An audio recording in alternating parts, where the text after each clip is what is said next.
Building software is hard. The newer the technology you're using, the harder it is. Solana is no joke, and that's why we're building Bulldozer in heavy-duty builders.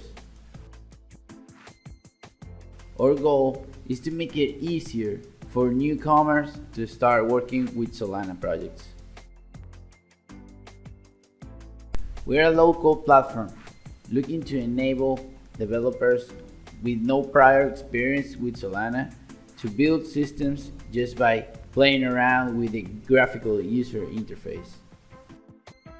All the information is on-chain, which means that by using Anchor events and subscriptions, we can leverage real-time experiences for teams and collaboration. Let's go through a simple demo to see how this works. We're going to create a counter program just like the one that's in the Anchor tutorials page. Let's start by creating all we need: a counter application, a counter collection, an init counter instruction, and an increment counter instruction. Let's customize the collection. Let's add a few attributes. Let's start by adding a data attribute that's a numeric field that will hold the value of the counter.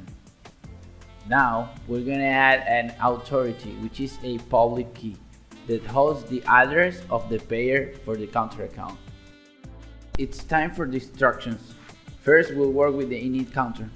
In order for an instruction to have access to an account, we have to provide it.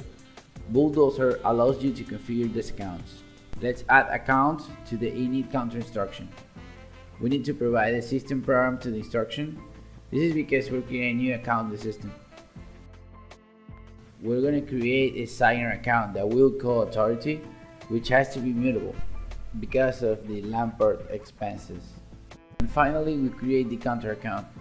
We select the init modifier, the collection of counters we just created, space enough to allocate for the U64 and a public key, and the payer, which in this case is the authority.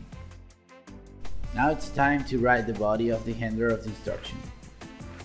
We'll first set the data to be equal to 0, and then we'll set the authority to be the authority calling the instruction.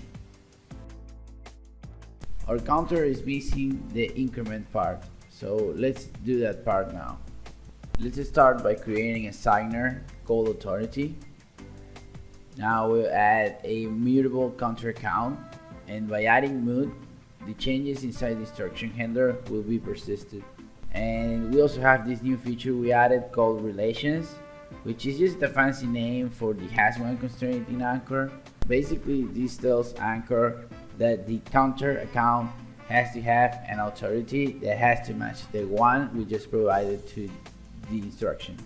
And since the authority instruction is also marked as a signer, we make sure it is the same person that created the counter. And now we just add a new line of code to increment the counter.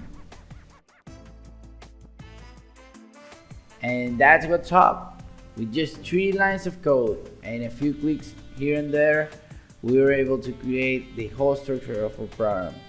Now you can press download and you can install dependencies, build the project and deploy it, and start playing around with your counter.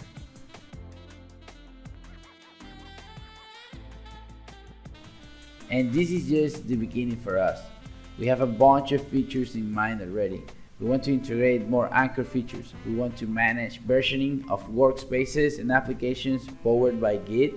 We want to create a Bulldozer CLI to visualize, initialize, build, and deploy workspaces and applications straight from the terminal. And designing a plugin-based architecture to allow the community to create utility functions, collections, instructions that can be composed inside Bulldozer visually. And finally, we want to include cross-program invocations inside workspaces.